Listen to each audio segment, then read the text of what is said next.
শুভ দুপুর দর্শক, আমন্ত্রণ ব্যবসা বাণিজ্য আর অর্থনীতির সবশেষ সংবাদ নিয়ে নিউজ 24-এর নিয়মিত আয়োজন বিজনেস আওয়ারে। সাথে আছি আমি রিয়াজ সুমন। শনি থেকে বৃহস্পতিবার দুপুরে 1টায় প্রচারিত হচ্ছে এই অনুষ্ঠান। আয়োজনে থাকছে দেশ বিদেশের ব্যবসা বাণিজ্যের সবশেষ খবর ও খবরের বিশ্লেষণ। এছাড়াও থাকবে শেয়ার বাজার ও মুদ্রা বাজারের আপডেট।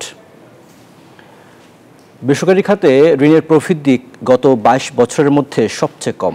রোববার রাজধানীর মতিঝিলে Dhaka chamber of commerce and industry আয়োজিত সেমিনারে এই তথ্য উঠে এসেছে। বক্তারা বলেন, দেশের জিডিপির তুলনায় রাজস্ব আহরণের প্রকৃত হিসাব অনেক বেশি। রাজস্বের পুরো অর্থ সরকারি কোষাগারে পৌঁছায় না বলেও অভিযোগ করেন তারা। দেশের রপ্তানির চেয়ে আমদানি ভালো। গত বছরের তুলনায় বেড়েছে জিডিপির বিপরীতে রাজস্ব আহরণও। তবে বেসরকারি খাতে বিনিয়োগ 5 বছরে কমেছে 22% বেশি। এই মুহূর্তে হয়তো রবিবার সকালে রাজধানীর মতিঝিলে ডিসিসিআই কার্যালয়ে আয়োজিত বেসরকারি খাতের দৃষ্টিতে বাংলাদেশের অর্থনীতির বর্তমান ও ভবিষ্যৎ পর্যালোচনা বিষয়ক সেমিনারে এ তথ্য উঠে এসেছে। বক্তারা বলেন, প্রয়োজনে এলডিসি গ্রাজুয়েশন 3 বছর পেছানো যেতে পারে। সুদ কমিয়ে ব্যবসায়িক পরিবেশ উন্নত করার দাবিও জানান তারা। দেখা যাচ্ছে প্রাইভেট গ্রোথ কমে 6.4% দাঁড়িয়েছে, যা 22 বছরের মধ্যে সর্বনিম্ন। এটা কোনো গুড সিগন্যাল দিচ্ছে না। কোনোভাবেই ইনভেস্টরদের আস্থা ফিরিয়ে আনা সম্ভব হচ্ছে না। Export oriented manufacturing support and export ডাইভার্সিফিকেশনের ক্ষেত্রে বাংলাদেশকে মাল্টিপল চ্যালেঞ্জের মুখোমুখি হতে হবে। একটি শক্তিশালী ট্রানজিশন স্ট্র্যাটেজি বাস্তবায়ন করা এবং প্রোডাক্ট ডাইভার্সিফিকেশন নিশ্চিত করার জন্য এলডিসি গ্র্যাজুয়েশনকে কমপক্ষে 3 বছরের জন্য পিছিয়ে দেওয়া দরকার। বক্তারা বলেন, এসএমই খাতে ব্যবসা ব্যয়বহুল। ব্যাংকগুলোর এ খাতে ঋণ প্রবাহে অনীহাও রয়েছে। আমরা এসএমইদেরকে কম টাকায়, কম সুদে বা কম হারে টাকা দিতে চাই, কিন্তু এসএমই বিজনেসটা রান করা ইটস অলওয়েজ ভেরি কস্টলি। আমাদের পেমেন্ট সিস্টেম ডিপার্টমেন্ট সেটা নিয়ে কাজ করছে। সেটা যখন ইন প্লেস হবে তখন আমরা আশা করছি ধীরে ধীরে আপনার ঋণ বিতরণের, বিশেষ করে ছোট ছোট ঋণ বিতরণের খরচটা এবং আদায়ের খরচটা কমে আসবে। সেমিনারে সিপিডির ফেলো মোস্তাফিজুর রহমান বলেন, দেশের অর্থনীতি ঝুঁকিতে রয়েছে, তাই রাজস্ব বাড়ানোর বিকল্প নেই। গ্র্যাজুয়েশনটা আমরা করতে পারতাম, সেটা যেভাবে করা দরকার ছিল সেভাবে কিন্তু হয়নি। পুরো বার্ষিক উন্নয়ন কর্মসূচি ঋণের উপরে চলছে, পুরোটা 100%, এবং সেটা হয় অভ্যন্তরীণ ঋণ নয় বৈদেশিক ঋণ। এইটা একটা আনসাস্টেনেবল মডেল। এই মডেল চলতে পারবে না, কারণ এই মডেল যদি চলে তাহলে দেশ একটা বিপজ্জনক এবং বাধ্যতামূলক ঋণ নির্ভরতার মধ্যে পড়ে যাবে এবং এই ঋণ সার্ভিসিং করা আমাদের জন্য অসম্ভব হয়ে দাঁড়াবে। বিপুল টাকা পাচার হয়ে যাওয়ায় দেশের অর্থনীতি এখন ধীরগতিতে চলছে। এমন অবস্থায় দুর্নীতি কমানোর তাগিদ দেন বক্তারা। আমাদেরকে বিবেচনা। মিনা ফিরদাউস, নিউজ 24, ঢাকা। বর্তমান অর্থনৈতিক অবস্থায় দাঁড়িয়ে স্বল্পোন্নত দেশের তালিকা থেকে বেরিয়ে গেলে রপ্তানিতে ধস নামবে। কঠিন চ্যালেঞ্জের মুখে পড়বে বাংলাদেশ। তাই এলডিসি উত্তরণের প্রস্তুতির জন্য আরও 6 বছর সময় চাইলেন দেশের শীর্ষ ব্যবসায়ীরা। রোববার রাজধানীর একটি হোটেলে এলডিসি উত্তরণের চ্যালেঞ্জ নিয়ে 15 ব্যবসায়িক সংগঠনের যৌথ সংবাদ সম্মেলনে এসব দাবি উঠে আসে। হাতের সময় 1 বছরের কিছু বেশি। জাতিসংঘের সময় অনুযায়ী এরপরই বেরিয়ে যেতে হবে স্বল্পোন্নত দেশের তালিকা থেকে। সরকারের প্রস্তুতিও সেদিকে, কিন্তু ব্যবসায়ীরা বলছেন প্রস্তুতির জন্য সময়টা মোটেও যথেষ্ট নয়। তাই বেশ কিছুদিন ধরে এলডিসি উত্তরণের সময় পেছানোর দাবি ব্যবসায়ীদের কণ্ঠে। রোববার সেই দাবি আরো জোরালোভাবে তুলে ধরতেই দেশের প্রধান প্রায় সবগুলো ব্যবসায়ী সংগঠনের নেতারা এক হলেন হোটেল ইন্টারকন্টিনেন্টালে। তাদের পক্ষে জ্যেষ্ঠ আইসিসি সভাপতি মাহবুবুর রহমান তুলে ধরেন উত্তরণ পরবর্তী নানা চ্যালেঞ্জ। সময় চাইলেন 2032 সাল পর্যন্ত। গ্র্যাজুয়েশনটা আমরা একটু পিছিয়ে দেওয়ার জন্য, যেটা 2026 সালের নভেম্বরে হওয়ার কথা, সেটাকে আমরা 2032 সালে যদি করি, তাহলে প্রাইভেট সেক্টর এবং সরকার দুইজনই মানে ভালোভাবে প্রিপারেশন নিতে পারবে। তবে ইন্টারন্যাশনাল চেম্বারের এই নেতা অবশ্য বলছেন, দেশের মর্যাদা বৃদ্ধির প্রশ্নে এলডিসি উত্তরণের পক্ষেই ব্যবসায়ীরা। তবে এজন্য প্রয়োজন সরকারি ও বেসরকারি পর্যায়ের ব্যাপক প্রস্তুতি। সফল এলডিসি উত্তরণের জন্য স্মার্ট বাণিজ্য কূটনীতি, প্রযুক্তি দক্ষতা ও অবকাঠামো উন্নয়নের মাধ্যমে প্রতিযোগিতার সক্ষমতা বাড়াতে হবে। বর্তমান যে ইকোনমি আমাদের কাজ করছে, এতে করে আমরা অসুবিধায় পড়ব। এই কারণেই আমরা বলতেছি যে আপনি এটাকে একটু পিছিয়ে দেন। এই পিছিয়ে দেওয়ার জন্য যে আমাদের যে যুক্তি, আমাদের যে কথাবার্তা, আমাদের যে আর্গুমেন্টস এবং ইকোনমির ইন্ডিকেটার্স, যতগুলো আছে সবগুলো আমরা কিন্তু আমাদের বক্তব্যের মধ্যে তুলে ধরেছি। উত্তরণ প্রক্রিয়া পেছাতে সরকারকে জাতিসংঘের সাথে আলোচনার তাগিদ দেন ব্যবসায়ী নেতারা। এ লক্ষ্যে দ্রুত সরকারকে স্মারকলিপি দেওয়া হবে বলে জানান এই ব্যবসায়ী নেতা। সেই জিনিসগুলো যদি কনসিডার করা হয় তাহলে এটাকে এক্সটেনশন দেওয়া যায়, সেই প্রেক্ষিতে আমরা সেই সরকারের সাথে সেটাই নেগোশিয়েট করতেছি। মরিয়ম আজিজ মৌরিন, নিউজ 24, ঢাকা। দর্শক, কমছে ঋণ প্রবৃদ্ধি এবং ঝুঁকিতে বিনিয়োগ, এবং অন্যদিকে আমরা দেখলাম যে এলডিসিরও পেছানোর দাবি উঠেছে ব্যবসায়ীদের পক্ষ থেকে। এই বিষয়টি নিয়ে আমরা আজ আলোচনা করতে চাই। আমাদের সাথে আলোচনা করার জন্য দুজন অতিথি যুক্ত হয়েছেন। একজন শোভন ইসলাম ব্যবস্থাপনা পরিচালক, স্পারো গ্রুপ অফ ইন্ডাস্ট্রিজ, এবং অপরজন জনাব মাহফুজ কবির, অর্থনীতিবিদ। দুজনকে স্বাগত জানাচ্ছি আমাদের আজকের আলোচনায়।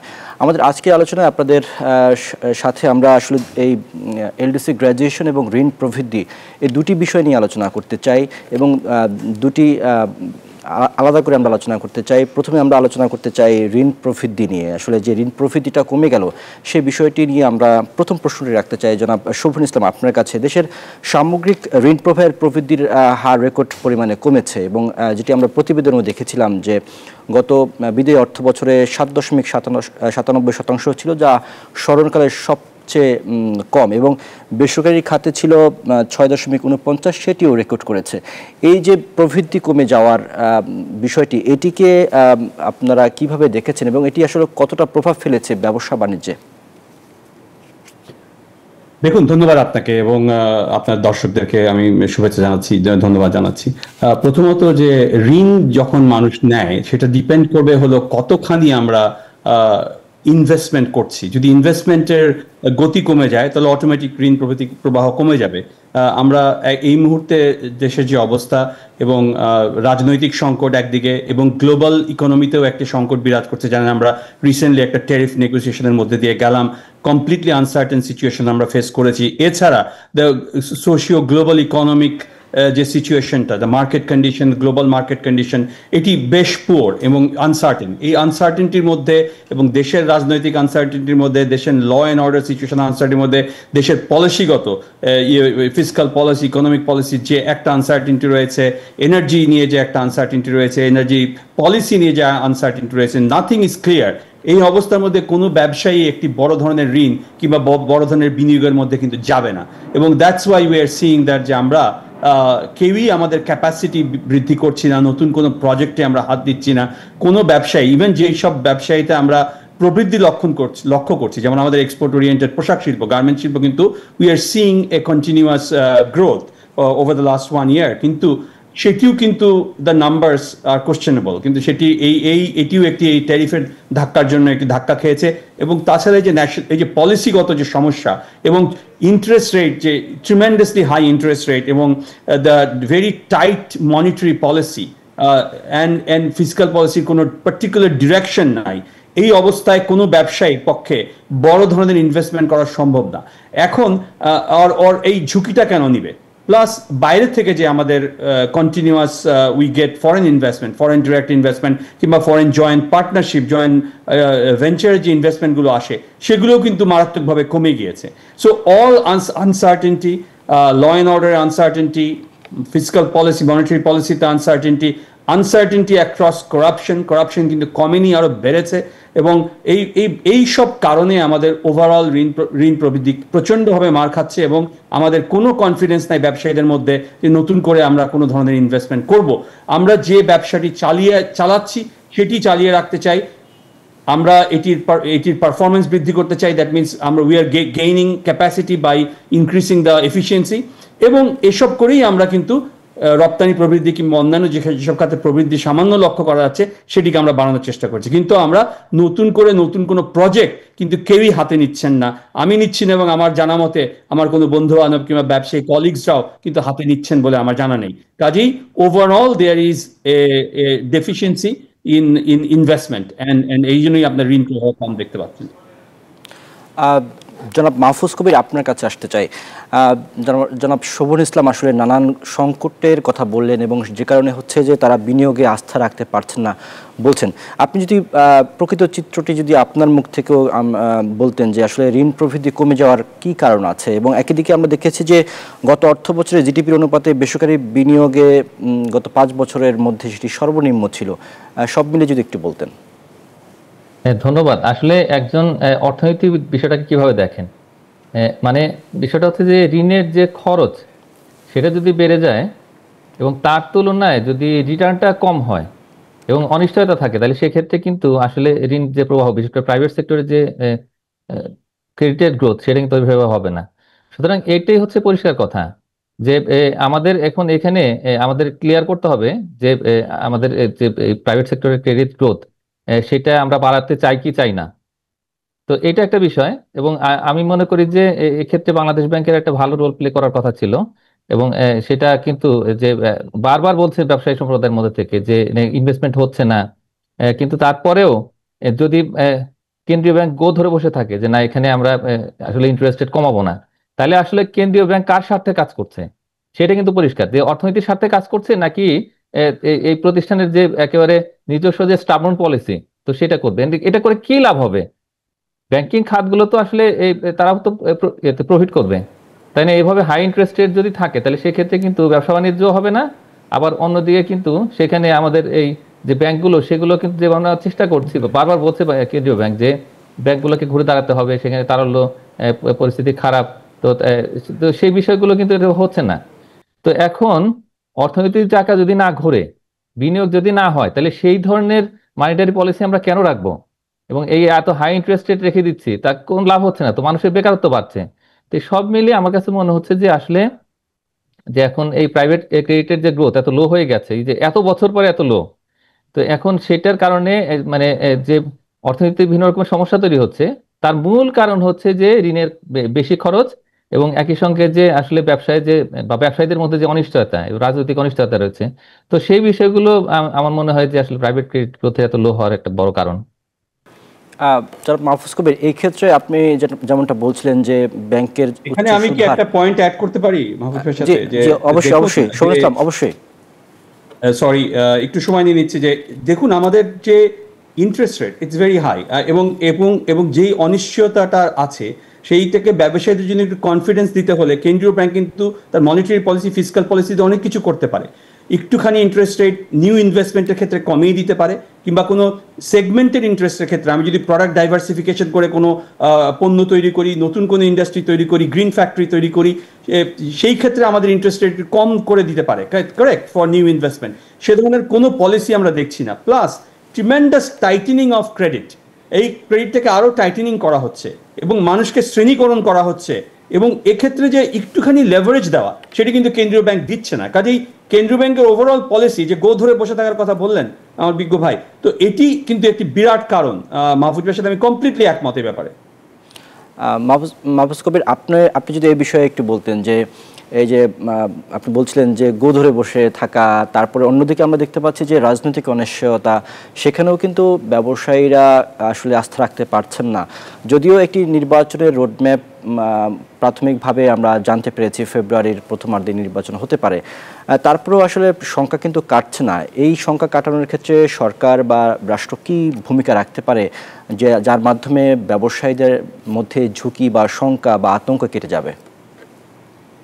এমনিতেই কিন্তু বিনিয়োগ কম, যেটা আমরা দেখতে পাচ্ছি, এবং বিনিয়োগ কম, এদিক দিয়ে ঋণের প্রবাহ কম, সুদের হার বেশি, মূল্যস্ফীতির কথা বারবার বলা হচ্ছিল যে মূল্যস্ফীতি যদি কমে যায় তাহলে সেক্ষেত্রে এই সুদের হার কিছুটা কমানো হবে, কিন্তু মূল্যস্ফীতি কমে গেল তারপরেও কিন্তু আসলে এই ঋণের সুদের হার কমানো হচ্ছে না। যে 10% যখন ছিল তখনও এই 15.5% ছিল এই ঋণের সুদের হার, যে ম্যানুফ্যাকচারিং এর ক্ষেত্রে। তো আবার সেটা যখন 8.5 হয়েছে, তারপরেও কিন্তু আর সেটা কমছে না। তো তার মানে কি? তার মানে হলো যে তাল গাছটা আমার, এই ধরনের একটা কিন্তু নীতি নিয়ে বসে আছে কেন্দ্রীয় ব্যাংক। এই যে সমস্যা, সেই সমস্যা কিন্তু নানান রকমের যে প্রবলেম তৈরি করছে। এমনিতেই কিন্তু ব্যবসায়ীরা কিছুটা হয়তো আগ্রহী হয়ে উঠেছিলেন যে ঠিক আছে, যেহেতু নির্বাচনের একটা রোডম্যাপ তৈরি হচ্ছে এবং সেটা ফেব্রুয়ারির প্রথমার্ধে, তো এখন এইভাবে কিন্তু তারা কিছুটা উৎসাহী হয়ে উঠেছিলেন। তারা বেশ কিছু বড় বড় সমস্যার সমাধান করেছেন। এর মধ্যে যে এনবিআর এর যে একটা মুভমেন্ট ছিল, তো সেটা কিন্তু তারা মধ্যস্থতা করে এটা সমাধান করেছেন, এবং তারা কিন্তু আরো অনেক সমস্যার সমাধান করতে আগ্রহী এবং নিজেরাও এগিয়ে আসতে আগ্রহী বিনিয়োগের ক্ষেত্রে। কিন্তু এখন যে পরিস্থিতি দেখা যাচ্ছে গত 1-2 দিনে যেগুলো হচ্ছে, তো মনে হচ্ছে যে এই জ্বালাপোড়া কিন্তু আবার ফিরে আসছে। তো এই বিষয়গুলো কিন্তু ভালো নয়, মানে আমাদের বিদেশে ইমেজও কিন্তু ক্রাইসিস তৈরি করছে, আবার অন্যদিকে ব্যবসায়ীরা আবার নতুন করে হয়তো একটা আতঙ্কের মধ্যে পড়ে যাচ্ছেন যে এই যে জ্বালাপোড়া সেটা আবার তাদের উপরে এসে পড়ে কিনা। তো সব মিলিয়ে যে অবস্থা, এবং এদিকে একদম কেন্দ্রীয় ব্যাংক একদম হাত মুঠি শক্ত করে বসে আছে, তো এইভাবে করে আসলে ব্যবসা হয় না এবং অর্থনীতির যে চাকা সেটা কিন্তু ঘুরবে না। তো সুতরাং আমি মনে করি যে এই বিষয়গুলোকে এখন অ্যাড্রেস করতে হবে, এবং নির্বাচনের যে টাইমলাইন যেটা বলা হয়েছে সেটাতে সরকারের আসলে শক্ত থাকতে হবে। বাধা তো আসবে বিভিন্ন জায়গা থেকে, যে প্রত্যেকেরই স্বার্থ আছে, তা কিন্তু জাতীয় স্বার্থ সবার উপরে। এখন ব্যবসায়ীরা যে একটা অশান্তির মধ্যে আছেন, একটা অনিশ্চয়তার মধ্যে আছেন যে কি হবে, কখন নির্বাচন হবে। নির্বাচনটা যদি সময় মতো হয় তাহলে সেক্ষেত্রে নির্বাচিত সরকারি হয়তো কিছু সমস্যার সমাধান করবে। এই অন্তর্বর্তী সরকার যে সংস্কার, তারপরে বিচার, নির্বাচন, সেগুলো তাদের যে তারা নিজেরাই যেটা বলেছেন যে 3টা হচ্ছে তাদের প্রায়োরিটি, তো সেটা করুক। আর একই সঙ্গে আসলে ব্যবসায়ীদের সঙ্গে কিন্তু বসতে হবে। তো আমরা শুধুমাত্র রাজনীতিবিদদের সাথে বসবো, ঘন ঘন বৈঠক করবো, কিন্তু ব্যবসায়ীরা উপেক্ষিত থাকবেন, সেটা হয় না। আমি মনে করি যে এই জায়গাতে কিছু উদ্যোগ দরকার রয়েছে। শোভন ইসলাম, আপনার কাছে একটু আসতে চাই, এই যে সামগ্রিক ঋণ প্রবাহ কমে গেল বা কমে যাচ্ছে, এতে করে কর্মসংস্থানের উপরে কতটা প্রভাব পড়ছে? একই সাথে আপনি যদি যুক্ত করতেন, সেটি রপ্তানির ক্ষেত্রে কতটা প্রতিবন্ধকতা তৈরি করছে? আমি একটু মাহফুজ ভাইয়ের কথার সাথে যোগ করতে চাই। সেটি হলো, প্রথমত দেখুন, আমাদের যে আনসার্টেনটি, এটা আমাদের একটা ব্যবসার জন্য সবচেয়ে বড় চ্যালেঞ্জ। কারণ আনসার্টেনটি থাকলে নোবডি ওয়ান্ট টু ইনভেস্ট, 1 নম্বর। 2 নম্বর হলো যে আপনি যদি দেখেন যে আমরা যে পয়েন্ট এ থেকে পয়েন্ট বি তে যাব, সেটির কোনো নিশ্চয়তা নেই। শাহবাগ কোন দিন বন্ধ থাকবে, কোন দিন খোলা থাকবে, কেউ জানেন না। শুধু দেশের যে সবচেয়ে বড় বাণিজ্যিক এলাকা, সেটি যদি যাতায়াতের নিশ্চয়তা না থাকে, তাহলে আমরা কোথা থেকে বিদেশিদের উৎসাহ দিব? আর সামগ্রিকভাবে আমি যদি বলি যে আনএমপ্লয়মেন্ট কিন্তু প্রচণ্ডভাবে বেড়ে গেছে, এবং দরিদ্র সীমা কিন্তু ধীরে ধীরে আরো নিচে নেমে গেছে। আর ব্যবসায়ীদের সঙ্গে বসার ব্যাপারটি একটু বলি। এই যে আপনি প্রেস কনফারেন্সটি দেখলেন, আমাদের এমসিআই এর প্রেস কনফারেন্সটি, সেখানে কিন্তু কোনো সরকারি কেউ নেই, কারেক্ট? কাজে আমরা যে কোনো আপনারা দেখবেন না রাজনীতিবিদদের সাথে কন্টিনিউয়াস বৈঠক চলছে, কিন্তু কোনো ব্যবসায়ী, বিজিএমইএ বলেন, বিকেএমইএ বলেন, এমসিআই বলেন, এফবিসিআই এখন নাই, কোনো নির্বাচিত এফবিসিআই নাই, এদের কারোর সাথে, কিংবা যে তা না থাকলেও যে আমাদের ব্যবসায়ী যে নেতৃবৃন্দ আছে, আমরা যারা লিড করি ব্যবসায়ীতে, তাদের কারোর সাথেই কিন্তু কোনো ব্যাপারে বসা হচ্ছে না। আর আরেকটি ব্যাপার হলো, আপনার গ্রোথের জন্য একটি সরকারকে কিন্তু ফ্লেক্সিবল হতে হয়, রিয়াক্টিভ হতে হয়। আমি একটি সমস্যায় পড়ছি, I have to quickly sit down, resolve, take necessary action. কোনো নেসেসারি অ্যাকশন, কোনো অ্যাডজাস্টমেন্ট কিছু কিন্তু আমরা দেখতে পাচ্ছি না। Whatever the policy they have decided, ওই পলিসিতেই তারা স্টিক করে আছে, বসে যে না ঠিক আছে এখানে একটু সমস্যা হচ্ছে, 6 মাসের জন্য আমরা, ফর এক্সাম্পল আমাদের একটা ছিল যে পিসি রিফাইন্যান্সিং, প্যাকিং ক্রেডিট রিফাইন্যান্সিং এর একটি প্রকল্প ছিল, যা আমরা কোভিডের সময় চালু করেছিলাম, বহুদিন সেটি চলেছে। হঠাৎ করে সেই ধরনের একটি, যেহেতু ঋণ প্রবাহ কম, ইনভেস্টমেন্ট কম, আমরা এটাকে নতুন করে চালু করি, 6 মাসের জন্য চালু করি, 1 বছরের জন্য চালু করি, so that we can infuse some new cash into the market, যাতে করে আমরা নতুন করে বিজনেসকে কিছু হেল্প করি, যাতে বিজনেস অ্যাটলিস্ট সার্ভাইভ করে, গ্রোথ করে। এখানে কিন্তু নতুন বিনিয়োগ তো হচ্ছেই না। আপনি কিন্তু দেখবেন প্রচুর পরিমাণ ফ্যাক্টরি কিন্তু বন্ধ হয়ে যাচ্ছে। 102টার মতো ফ্যাক্টরি শুধু গাজীপুর এলাকা থেকে বন্ধ হয়ে গেছে, সেটি রিপোর্ট নিশ্চয়ই আপনারা সবাই দেখেছেন। কাজেই সব দিক থেকে কিন্তু আনএমপ্লয়মেন্ট সৃষ্টি হচ্ছে, যেহেতু ব্যবসা বন্ধ হয়ে যাচ্ছে, এবং নতুন কোনো ব্যবসাও তৈরি হচ্ছে না, এবং প্রতিনিয়ত কিন্তু নতুন করে কর্মী বাহিনী আমাদের এখানে যোগ হচ্ছে। কাজেই এই নতুন কর্মী বাহিনী যোগ হচ্ছে, প্লাস যেসব ফ্যাক্টরি শাটডাউন করছে, যেসব ব্যবসায়ী কোনো গ্রোথ নাই, সেসব ক্ষেত্রে এরা কোথায় যে কাজ করবে তারও কিন্তু কোনো নিশ্চয়তা নাই। এবং যেটি মাহফুজ ভাই বললেন, যে এটা আমি আরেকবার একমত, যে আমরা কিন্তু কোনো ব্যবসায়ীদের সঙ্গে, আমি একবার বলেছি, আবার এটি রিপিট করতে চাই, কেউ কারোর সাথে বসছে না। দুর্নীতি প্রচন্ডভাবে বেড়ে গিয়েছে, এবং এক্ষেত্রে আমি যে কাউকে যে কমপ্লেন করব যে না ঠিক আছে অমুক জায়গায় দুর্নীতি হচ্ছে, অমুক জায়গায় তারা টাস্ক ফোর্স গঠন করে রেইড করছে ফ্যাক্টরি রীতিমতো, সেই রেইড থেকে যে আমি একটা কাউকে যে কমপ্লেন করবো, আমার কিন্তু কমপ্লেনের কোনো জায়গা নাই। আগে কিন্তু আমাদের একটা কমপ্লেন করার কোনো না কোনো জায়গায় যে আমরা কমপ্লেন করতাম, যে সরকারি থাকুক, আমি রাজনীতিকে এখানে একেবারেই আনবো না, কিন্তু at least there is a place we can go complain. আপনি দেখেন আজকে যে সংবাদপত্রে লেখা হয়, কারো বিরুদ্ধে কোনো দুর্নীতি বিরুদ্ধে করে দেয়। হাঁস খাওয়া নিয়ে আমরা চরম অবস্থায় আছি, কিন্তু যেই হাঁস যিনি খেলেন তার বিরুদ্ধে কোনো ব্যবস্থা হয়েছে? এনবিআর যে স্ট্রাইকে গেল, কারো বিরুদ্ধে কোনো ব্যবস্থা হয়েছে? এই যে ফ্যাক্টরিগুলো রেইড হচ্ছে, কোনো ব্যবস্থা হচ্ছে? সেদিন প্রথম আলোতে পড়লাম যে একজন কমিশনার উনি রাস্তাঘাট বন্ধ করে দিয়ে গাজীপুরের মতো জায়গায় চলাচল করে, তার বিরুদ্ধে কোনো ব্যবস্থা হয়েছে? কারো বিরুদ্ধেই কোনো ব্যবস্থা নেওয়া হয় না, শুধু ব্যবস্থা নেওয়া হচ্ছে ব্যবসায়ীদের বিরুদ্ধে। তাছাড়া কিন্তু আর কারো বিরুদ্ধে কোনো ব্যবস্থা নাই এবং কোনো ধরনের সহায়তা নাই, শুধু ব্যবস্থা। তাইলে কেমন করে হবে ভাই বলেন? জি জি, যারা মাহফুজ কবির, আপনি যদি এ বিষয়ে একটু যুক্ত করতেন যে এই যে ব্যবসায়ীদের, আমরা তো জানি যে বেসরকারি খাত হচ্ছে আমাদের অর্থনীতির মূল চালিকা শক্তি, তো সেখানে ব্যবসায়ীদেরকে এভাবে চাপে রেখে বা ব্যবসায়ীদেরকে এভাবে নানান জটিলতা রেখে আসলে আমরা অর্থনীতি কতটা এগিয়ে যেতে পারবো? একটা গুরুত্বপূর্ণ প্রশ্ন করেছেন আপনি। আসলে ব্যবসায়ীরাই কিন্তু মানে বর্তমানে বাংলাদেশের অর্থনীতির প্রাণভোমরা আমি যদি বলি যে, এবং জিডিপির যদি হিসাব করি তাহলে সেক্ষেত্রে 83 থেকে 84% কিন্তু এই প্রাইভেট সেক্টর কন্ট্রিবিউট করে, আর বাকি যতটুকু আছে 18%-এর মতো সেটা বা 17%-এর মতো সেটা কিন্তু গভর্নমেন্ট কন্ট্রিবিউট করে। তবে গভর্নমেন্টের মূল কাজটা হচ্ছে যে প্রাইভেট সেক্টরকে ফ্যাসিলিটেট করা, মানে এইটাও বুঝতে হবে। তো এখন আমাদের যে এখন পরিস্থিতি এই মুহূর্তে, সেটা দেখা যাচ্ছে যে আসলে এই প্রাইভেট সেক্টরের যে কন্ট্রিবিউশন, তার যে রেলিভেন্স, সেটাকে আমরা কিন্তু সেভাবে গুরুত্ব দিচ্ছি না। হ্যাঁ, এবং এটার কারণে দেখা যাচ্ছে কি যে ব্যবসায়ীরাও কিন্তু অনেকটাই তারা নিষ্ক্রিয় হয়ে যাচ্ছেন। এবং আরেকটা যেটা হয়েছে সেটা হলো যে এই বিসিসিআই, সেখানে কিন্তু ওই নির্বাচিত নেতৃত্ব আসছে না। হ্যাঁ, যে বিজনেস অ্যাসোসিয়েশন গুলো যারা আসলে কথাবার্তা বলবে, তো সেখানে দেখা যাচ্ছে কি, হ্যাঁ প্রশাসক তো থাকেই, কিন্তু প্রশাসক তো আসলে ঠিক ওইরকম ব্যবসায়ী নেতাদের মতো করে আসলে কথা বলতে পারবে না, তাদের ওই চিন্তাটা নেই। তার কারণ প্রশাসকরা হচ্ছে অনেকটা ম্যানেজারের মতো, তারা কিন্তু লিডার না। হ্যাঁ, সুতরাং তারা কিন্তু আসলে ব্যবসায়ীদের যে কষ্ট সেটা কিন্তু বুঝবেন না। তো এখন আমি মনে করি যে আসলে ব্যবসায়ীদের সঙ্গে আলাপ আলোচনা খুব দ্রুত করতে হবে, এবং যত বেশি করে করা যায় তত ভালো সেক্টর ধরে ধরে এগুলো করতে হবে। তো এবং সেটাই হচ্ছে এখন আমি মনে করি যে আইস ব্রেকিং করতে পারবে। এবং এটা এটা না হলে হবে কি যে ব্যবসায়ীরা কিন্তু আরো কিন্তু অনেকটাই হতাশ হয়ে পড়বেন, এবং এই হতাশা একবার, এটা অনেকটা মহামারীর মতো, এবং দেখা যাবে কি যে অনেকেই চলে যাচ্ছেন বাংলাদেশ থেকে বিনিয়োগটা গুটিয়ে, এবং তারা যদি ভিয়েতনামে গিয়ে ইনভেস্ট করেন সেটাতে আশ্চর্য হওয়ার কিছুই থাকবে না, তার কারণ তারা অনেক রকমের সুবিধা দেয়। তো এখন এই বিষয়গুলো কিন্তু আমাদের একটু চিন্তা করতে হবে, এবং চিন্তা করে সেইভাবে কিন্তু আসলে আমাদের এই নীতিগুলো গ্রহণ করতে হবে। এখন আগামী কয়েক মাস সময় আছে নির্বাচনের আগে, যদি টাইম লাইন অনুযায়ী নির্বাচন হয়, কিন্তু এই সময় তো ব্যবসায়ীরা তাদের বিনিয়োগ নিয়ে বসে থাকবেন না, তাই না? তো এই বিষয়গুলো কিন্তু বন্ধ হয়নি, আমাদের কন্টিনিউয়াসলি বেতন দিতে হচ্ছে কর্মচারীদেরকে, কারেক্ট? আমাদের শিফট করতে হবে। হ্যাঁ, সুতরাং এই বিষয়গুলো আমাদের দেখতে হবে। মাহফুজ কবির, গতকালকে যে Dhaka chamber of commerce industry যে অনুষ্ঠানটি করেছে, সেখানে কিন্তু ব্যবসায়ীদের পক্ষ থেকে একটা অভিযোগ করা হয়েছে যে প্রচুর পরিমাণে দুর্নীতি বেড়েছে। আপনারা বলছেন, শোভন ভাই বলছিলেন যে দুর্নীতি বেড়েছে, এবং ব্যবসায়ী সংগঠনগুলোর মধ্যে অনেক বা প্রতিনিধিত্বের জায়গা নিয়েও প্রশ্ন তুলেছেন। তো এই যে দুর্নীতি, এগুলো বন্ধ করার তো অনেক স্কোপ আছে, এখন তো বলা যায় একটি খোলা মাঠ, এখানে দুর্নীতি বন্ধ করার অবারিত সুযোগ আছে। তো সেটি কিভাবে করতে পারে সরকার, এবং কেন করছে না বলে মনে করেন?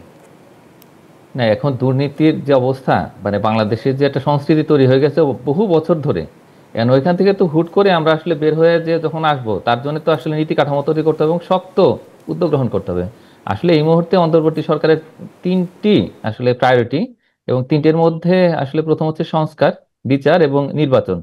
এখন এই প্রায়োরিটি যদি এরকম থাকতো যে না ঠিক আছে, ব্যবসার বাণিজ্য আরো গতিশীল করা, বিনিয়োগ বাড়ানো, এবং একই সঙ্গে দুর্নীতি বন্ধ করা বা একদম ন্যূনতম পর্যায়ে নিয়ে আসা, এইরকম প্রায়োরিটি গুলো তারা যদি ঠিক করতো, তাহলে সেক্ষেত্রে কিন্তু এই যে কর্মকৌশলগুলো ঠিক হতো, এবং তখন কিন্তু এই যে অ্যাডমিনিস্ট্রেটিভ যে মেকানিজম সেগুলো কিন্তু অ্যাক্টিভেট হতো। হ্যাঁ, দুর্নীতি দমন কমিশনটাকে একটু সাজানো হয়েছে নতুন করে, এবং তারা কিছু কাজ করছেন, কিন্তু যে সেটা যদি অগ্রাধিকারের মধ্যে থাকতো তাহলে সেক্ষেত্রে দেখা যেত যে না আসলে এখানে কাজ হচ্ছে। এবং এটার কারণে যেটা হচ্ছে যে আসলে এই দুর্নীতি দমনে যথেষ্ট পরিমাণে উদ্যোগ না থাকার কারণে আসলে কিন্তু এই দুর্নীতির যে মহামারী সেটা কিন্তু আরো বিস্তার লাভ করছে। এখন এইটাই হচ্ছে আমাদের চিন্তার বিষয়, তার কারণ সবাই তো চান সুশাসন, সবাই তো চান যে দুর্নীতি যাতে না হয়, কিন্তু আসলে সরি টু ইন্টারাপ্ট, দুর্নীতি দমন কমিশন যে কাজটি করছে সেটি কি করছে? দুর্নীতি দমন কমিশন একটি পার্টির এগেনস্টে ফ্যাক্টরি আইডেন্টিফাই করে, ব্যবসা প্রতিষ্ঠান আইডেন্টিফাই করে, ওই রাজনৈতিক প্রতিষ্ঠানের কারা কারা মেম্বার ছিল তাদের এগেনস্টে যাচ্ছে। কিন্তু এই যে সরকারি দুর্নীতি হচ্ছে ট্রিমেন্ডাসলি, আবারও শুরু হয়েছে, আমলাদের দুর্নীতি হচ্ছে, এটার বিরুদ্ধে কিন্তু কেউ কোনো পদক্ষেপ নেন। আমি বলছি না যে ওই রাজনৈতিক দলের সদস্যদের বিরুদ্ধে যাওয়া যাবে না, কিন্তু আপনি তো একটা ওভারঅল একটা তো ফেয়ার পলিসি নেবেন। আমরা এই সরকারের কাছে আশা করেছিলাম, অনেক প্রত্যাশা ছিল যে আমরা আশা করেছিলাম তারা একটা ফেয়ার গভর্নমেন্ট হবে, যেখানে সকলের অধিকার নিশ্চিত হবে, একটা সকলের অধিকার সুনিশ্চিত হবে, বৈষম্য দূর হবে। কিন্তু কোথায় বৈষম্য তো আরো বেড়ে গেল, এখন তো আমাদের কথা বলারও কোনো জায়গা নেই। হ্যাঁ, সেটাই বললাম যে আসলে বিলারের ঘন্টাটা বাঁধবে কে, সেটাই একটা চিন্তা। তার কারণ সরকারেরই অর্গান হচ্ছে দুর্নীতি দমন কমিশন, এবং এখানে সহায়তা করার জন্য কিন্তু অন্যান্য প্রতিষ্ঠান রয়েছে। তো সুতরাং এই জায়গাতে আমি মনে করি যে এখন প্রায়োরিটি গুলো একটু এনলার্জ করতে হবে, সেই লিস্টের মধ্যে আসলে এই ব্যবসা বাণিজ্য বিনিয়োগ গতিশীল করা এবং একই সঙ্গে যে এই দুর্নীতি দমন, এই 5টা যদি এখন প্রায়োরিটি তৈরি করে সরকার, আমি মনে করি যে তখন আপনাকে ধন্যবাদ। আমরা এলডিসি প্রসঙ্গে একটু আলোচনা করতে চাই। গতকালকে আমরা যে রিপোর্টে দেখিয়েছিলাম যে 15টি ব্যবসায়ী সংগঠন যৌথ একটি সংবাদ সম্মেলন কিংবা আলোচনা করেছে। সেখানে তারা বলার চেষ্টা করেছে যে এলডিসি গ্রহণ করার জন্য বা উত্তরণের জন্য এখনই প্রস্তুত নয় বাংলাদেশ বা ব্যবসায়ীরা, এবং সেখানে তারা বলেছে যে 6 বছর এটি আরও বাড়ানো, যদিও ডিসিসিআই বলেছে 3 বছর। অর্থাৎ সবারই সময় পেছানোর বা এলডিসি উত্তরণের সময়সীমা বাড়ানোর কথা বলছেন। এক্ষেত্রে আমি জনাব শোভন ইসলাম আপনার কাছে জানতে চাই, এই যে আপনারা দাবি তুলেছেন এবং সেটি এখন জোরালো দাবি হচ্ছে, প্রতিদিনই কোথাও না কোথাও আপনাদের পক্ষ থেকে বলা হচ্ছে, এটি কেন? মানে এলডিসি উত্তরণের সুযোগ কি আসলে আছে এবং সংকটটি কোথায়? আপনারা কেন পেছাতে চাচ্ছেন না, কেন আপনারা এলডিসি উত্তরণ করতে চাচ্ছেন না এই মুহূর্তে?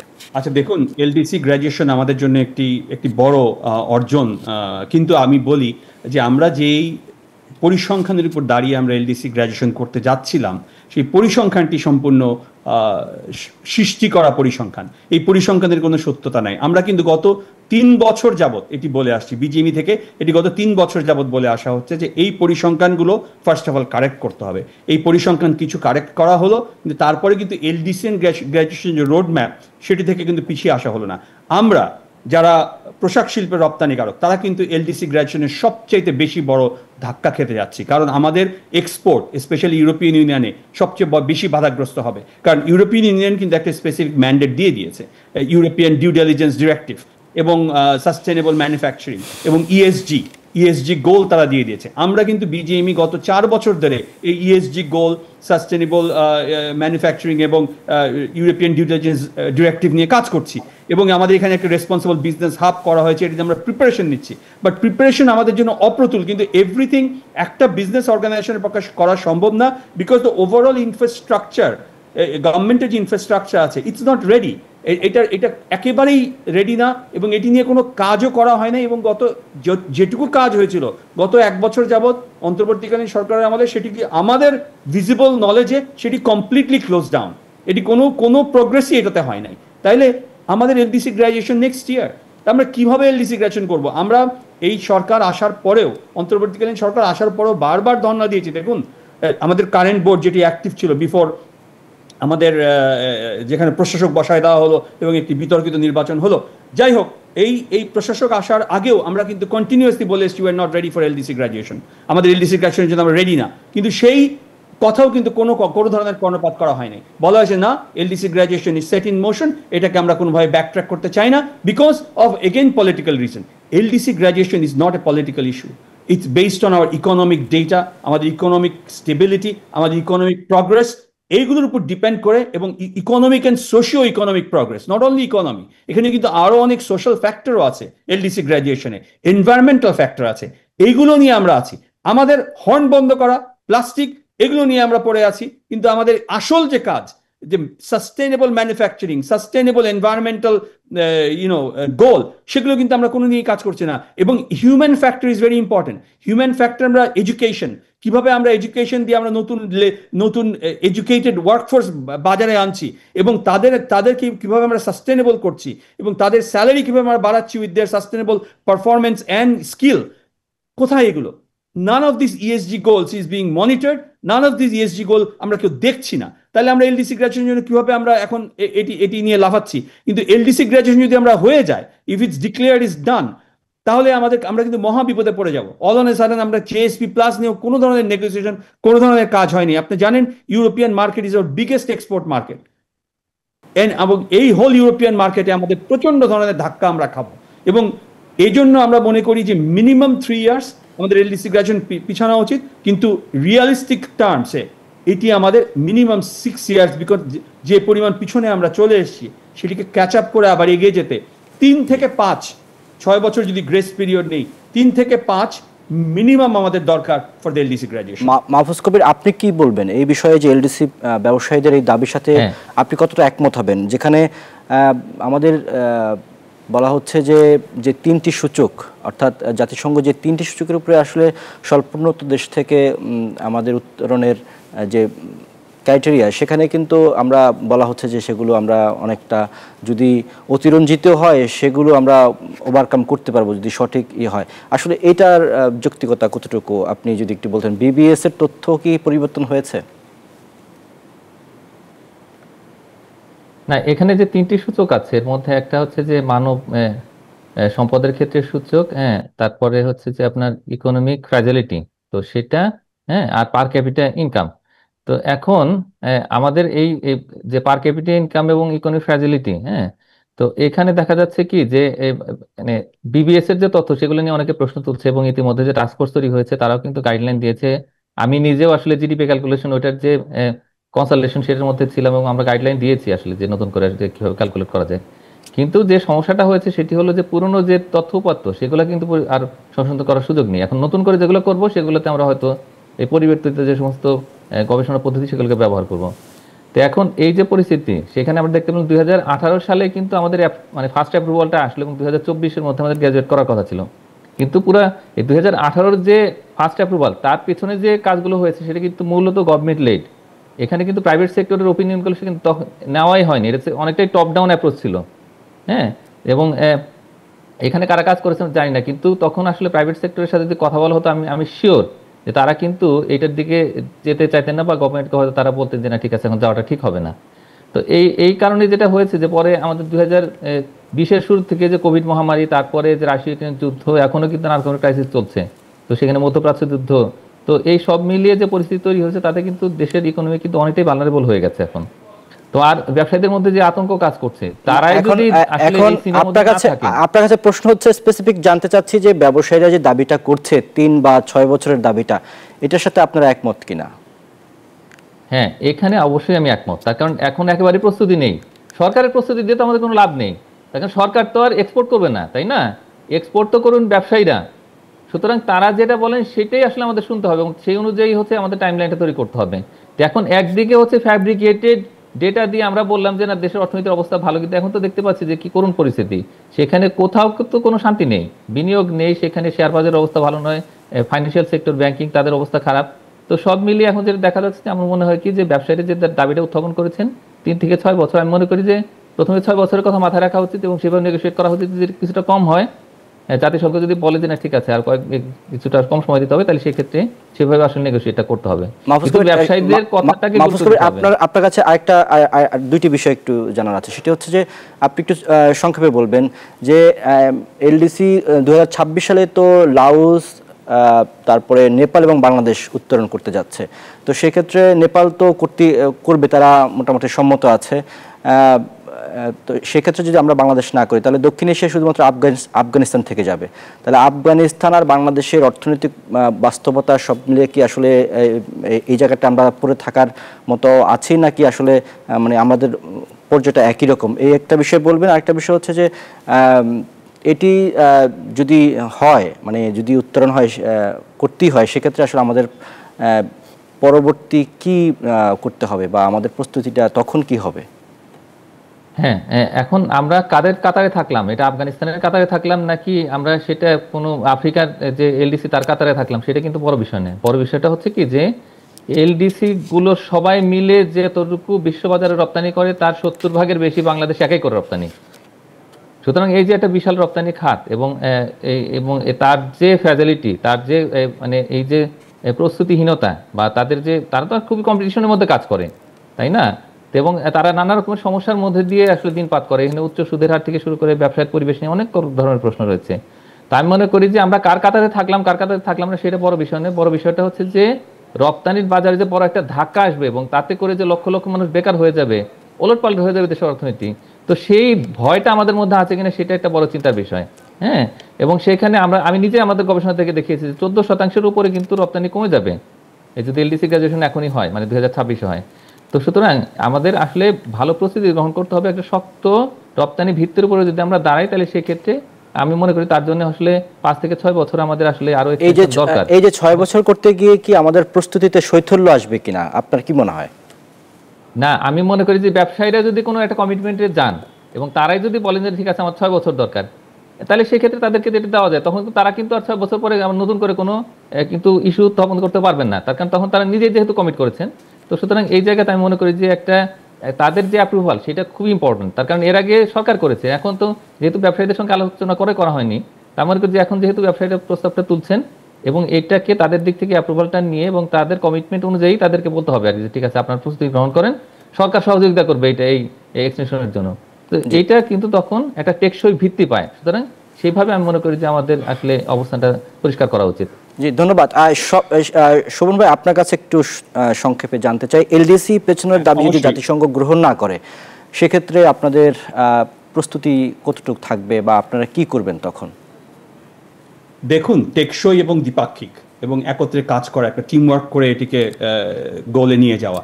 আমরা কিন্তু এই যে একতরফাভাবে এলডিসি গ্র্যাজুয়েশনের ডেটটি আরবিট্রারিলি ফিক্স করা হয়েছিল, এখন আমরা যদি দ্বিপাক্ষিকভাবে বসে ব্যবসায়ীর মধ্যে ইনভলভ কখন আমরা কমিট করতে পারি এবং কিভাবে আমরা সেই কমিটমেন্টটা রক্ষা করব এবং কিভাবে আমরা একত্রে কাজ করে উইল রিচ দ্য কমন গোল, এবং এটার যদি আমরা একটা লক্ষ্যমাত্রা স্থির করতে পারি, সেটি 3 বছর হোক, 5 বছর হোক, 2 বছর হোক, but it's not ready, we are not ready right now. আগামী বছরের জন্য আমরা ডেফিনেটলি রেডি না, সেটা আমরা সবাই জানি এবং আমরা সবাই বুঝতে পারছি।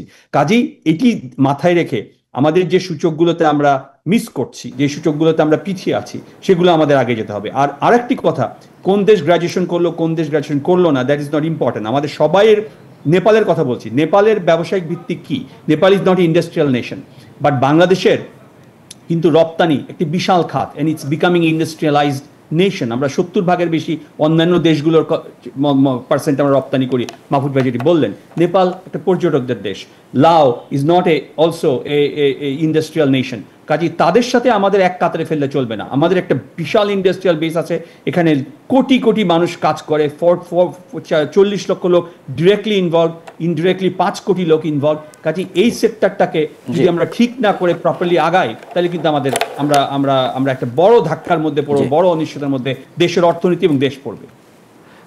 জি, ধন্যবাদ জনাব শোভন ইসলাম এবং জনাব মাহফুজ কবির, আপনাদের দুজনকে অসংখ্য ধন্যবাদ আমাদের আজকের আলোচনায় যুক্ত হওয়ার জন্য।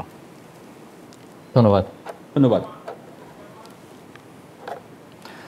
দর্শক, আমরা আলোচনায় ছিলাম কমছে ঋণ প্রবৃদ্ধি এবং ঝুঁকিতে বাংলাদেশের বিষয়টি নিয়ে আলোচনায় ছিলাম এবং সেখানে আমাদের সাথে যুক্ত ছিলেন দুজন অতিথি, একজন জনাব মাহফুজ কবির অর্থনীতিবিদ এবং অন্যজন জনাব শোভন ইসলাম ব্যবস্থাপনা পরিচালক স্পারো গ্রুপ।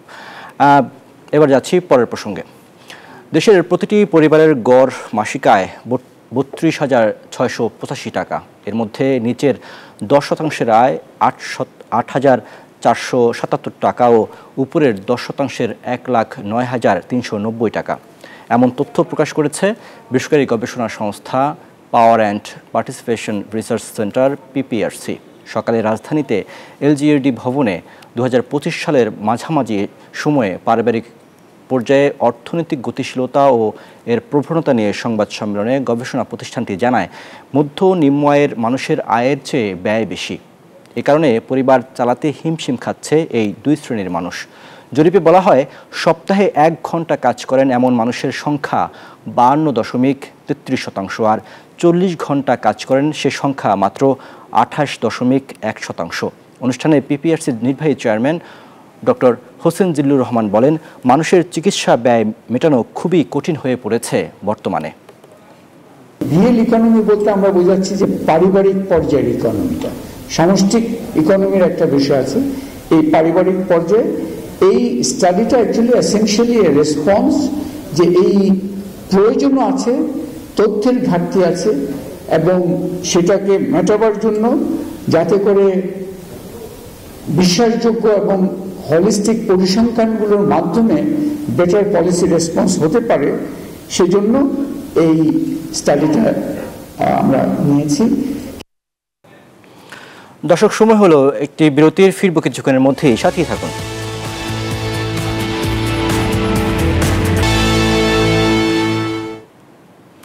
দর্শক, শেয়ার বাজারে এই মুহূর্তের অবস্থা জেনে নিতে চাই। আমরা যেতে চাই ঢাকা স্টক এক্সচেঞ্জের ওয়েবসাইটে, সেখানে এই মুহূর্তে দেখতে পাচ্ছি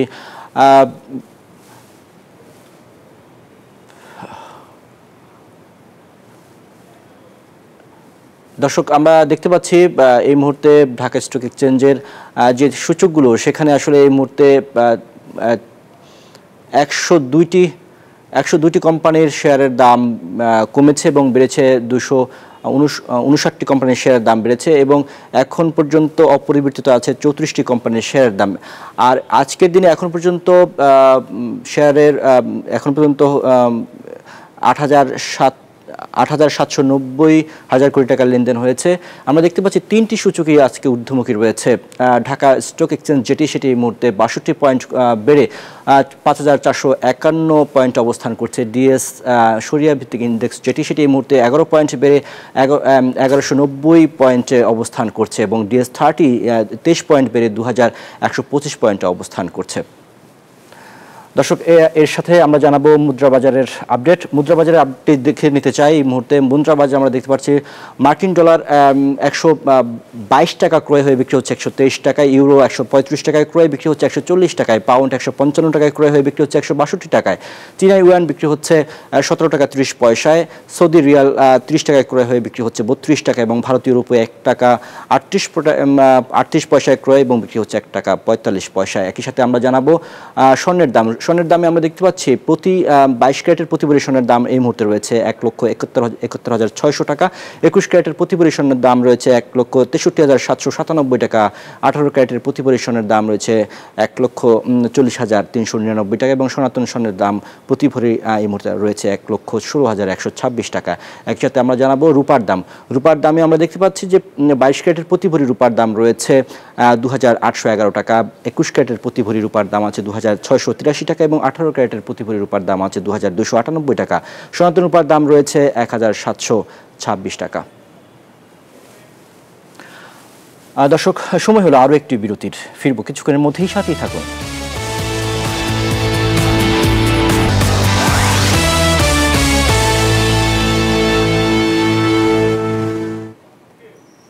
দর্শক, আবারও আমন্ত্রণ বিজনেস আওয়ারে। এবারে জানাবো বিশ্ব বাণিজ্যের খবর।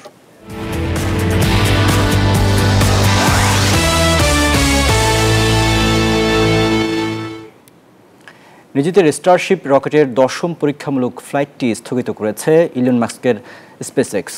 যুক্তরাষ্ট্রের টেক্সাস থেকে উৎক্ষেপণের ঠিক 30 মিনিট আগে গ্রাউন্ড সিস্টেমে একটি সমস্যা ধরা পড়ে।